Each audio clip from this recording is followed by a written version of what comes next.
I am so happy to welcome viewers into the studio of Joan Krim today for us to get a chance to learn a little background on the artists who will be exhibiting at the Art Expo at BallenIsles. And it is my delight today to be with Joan in her studio to learn more about her background and her magnificent artistry. Thank you. So Joan, we were chatting a little bit ago about how you moved from being a watercolorist to a sculptress. And I think the audience would like to know that story. Well, 9/11 came and it really hit me very hard. I watched it on television for days and I collected all these photographs from the newspapers. They were graphic, they were chilling, and I started to paint them.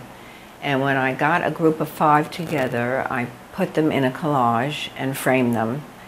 And eventually, I found a home for them at one of the first responding ships on the Hudson. Oh, wow. And I presented it to the captain. I don't know if he appreciated it or he didn't, but that's where it is because I felt it didn't belong in my home. So you really, it was almost for you a cathartic expression and at that point, then once you made this presentation to the responders, then how did you begin your next chapter of expression? I knew I didn't want to paint, so I took a class at a YMCA and I developed a sculpture of my granddaughter, which I really didn't believe that I did. When my husband saw it, he got so excited.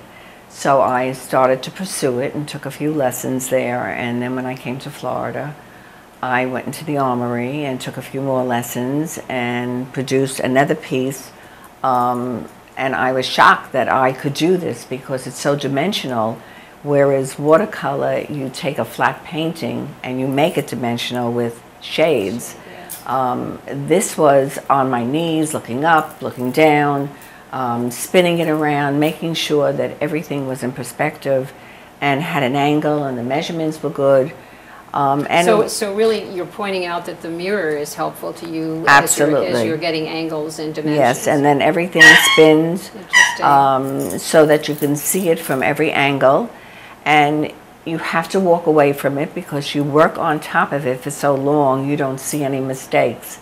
And I had originally put 6 fingers on my granddaughter and didn't notice it until somebody else saw it, and then I had to fix it. And this next piece that will be in the show, my grandson playing soccer, I had unfortunately made his head so big I couldn't tell what was wrong with it. And it took me 2 months to figure it out. You know, excuse me 1 minute.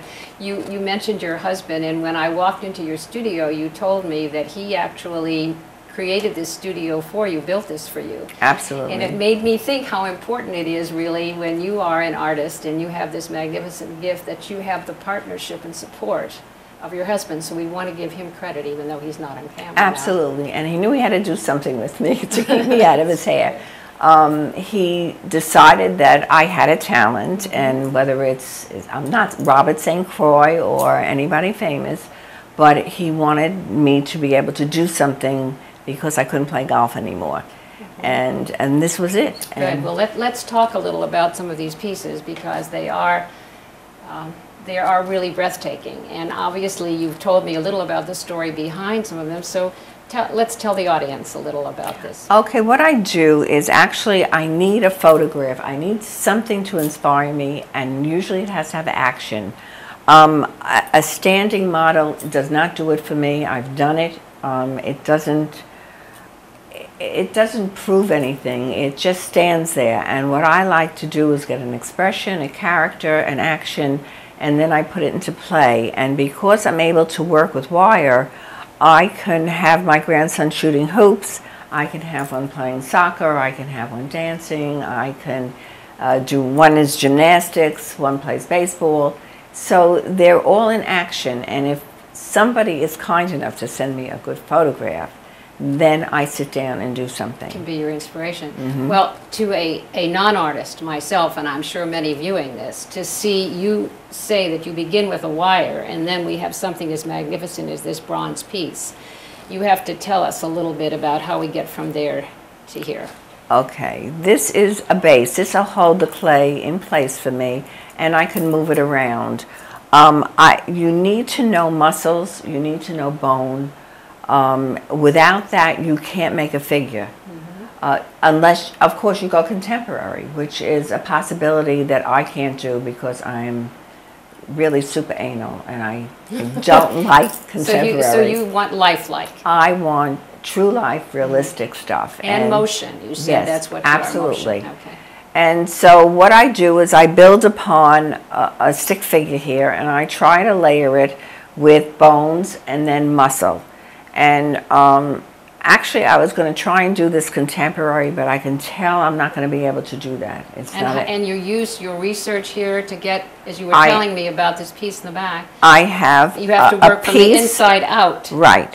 And then I also have a wonderful book here, which has been almost like a Bible to me. It has all the bones, all the muscles, all action figures. I can go through it, I can thumb it, and I actually use sometimes my own foot or my own hand.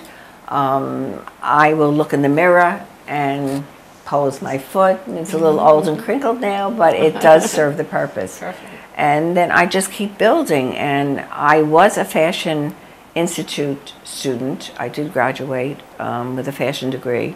And so therefore the fabric comes into play. If you're putting a figure in motion, the fabric moves. And you have to know how to move the fabric. And that's really important for a piece. Well, to create and to be able to see the texture in something that is a bronze, to me is amazing, remarkable. But so you've got now the form of the body, but you have to tell me about the face. The face is an expression, and without that expression, you have nothing. I can just put a glob on. As a matter of fact, I have a piece inside, and I spent a lot of money to bronze it. And they push the nose here and the mouth here, and it's not very attractive to me. But, and I really don't know what to do with that piece. It's in my house. I may eventually give it away. But when I end up doing a piece like this, and you could see his face here, that he's happy and he's dancing with joy. Joyous, absolutely. And I have another sculpture of my grandson singing karaoke when he was 3. To me, it's a marvel that... So you're looking at this face, that then becomes this face. Well, it doesn't actually look like him. Right. I might get his expression, which is all I can hope for, because it's so tiny that it's difficult. But you showed me a picture of his smile, and that is... I see his smile in this in this face. You will see his expression. And what do we call this? This is a Billy Elliot. This is from the show Billy Elliot, and it was a marvelous show. And when you walked out of that show, you felt his expression. Absolutely. You really did feel his joy. And now tell me about your granddaughter. This, my daughter-in-law sent me a photograph of my granddaughter on the beach, and she is just 15 now, and she is starting to dance up a storm. And I was so inspired by it. It was on the beach, and I started to work on it. And lo and behold, I had everything going except I wanted her hair. And I tried wires and all kinds of things to blow in the wind. But the gal that did that casting told me it's going to fall out and the minute she poured it in bronze in the heat. So it had to be like this, but I feel I captured something, and I know she's delighted with it. That's great. So that will be one of the pieces in the show this year. Well, I know that it will be something very exciting for us, all of us, who will have the opportunity to see your work and others at the Art Expo. Thank you, really, Joan, for sharing this time with us in your studio. You're quite welcome. It was a pleasure. Thank you.